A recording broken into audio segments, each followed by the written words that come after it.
Welcome back, America. You know, this issue of gerrymandering, Professor, it's really not that big of an issue, is it? I mean, it is an issue depending on which side of it you're on the high side or the low side, but it's a constitutional matter.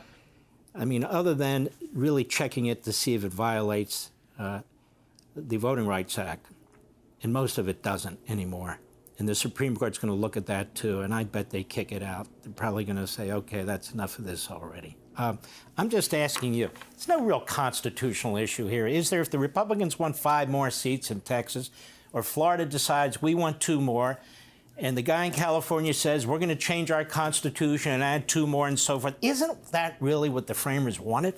Well, it is perfectly constitutional, in my view, for Texas to do what it's doing. A lot of the objections that are made are policy objections. You know, they can change their districts at this time. They don't have to wait every 10 years. They just had a question raised about their districts last year, so this makes sense to address it as well. So Texas can do what it's planning to do, and I don't think there's a constitutional challenge short of some type of voting rights challenge that you mentioned. But what's really striking here is how badly played this is for the Democrats. Of all of the places for these fugitive legislators to go, Illinois should have been the last on the list. It is the most gerrymandered state in the union. And most of us were just dumbfounded that they would go to Illinois, which is my home state.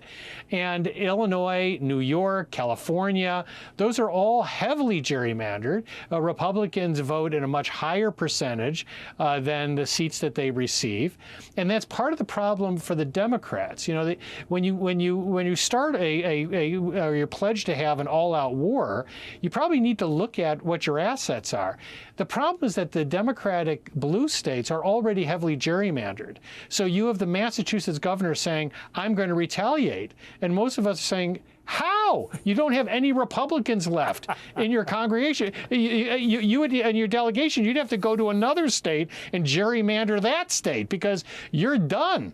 So it's sort of funny, but they really are starting a fight here that I don't think they're looking past the first round, because there are a lot of red states that are largely untapped.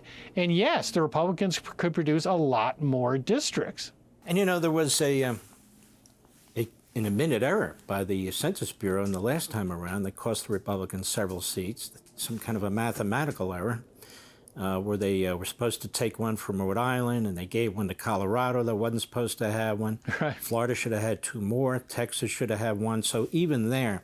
So when you look at this, Donald Trump really won a bigger electoral college victory than is reported. And on top of that, you know, Professor Victor Davis Hanson makes the point, and after the next census, with all this depopulation of the blue states and increasing population of the red states, you're going to have more potential congressional districts, you know, putting aside the illegal aliens for now. You're going to have that, plus the Electoral College is going to lean even heavier for the Republicans. Isn't that true? And what are the Democrats going to do then? I think that's part of the problem here, is that they're running out of options. And, you know, there was an error in the last census. It did cost Republican seats.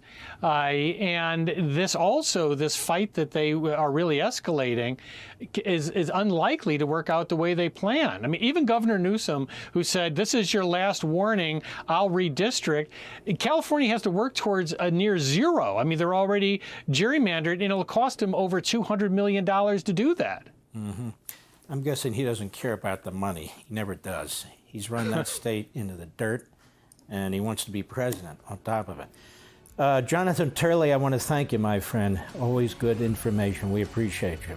Much appreciated. Thanks. Hey, Sean Hannity here. Hey, click here to subscribe to Fox News YouTube page and catch our hottest interviews and most compelling analysis. You will not get it anywhere else.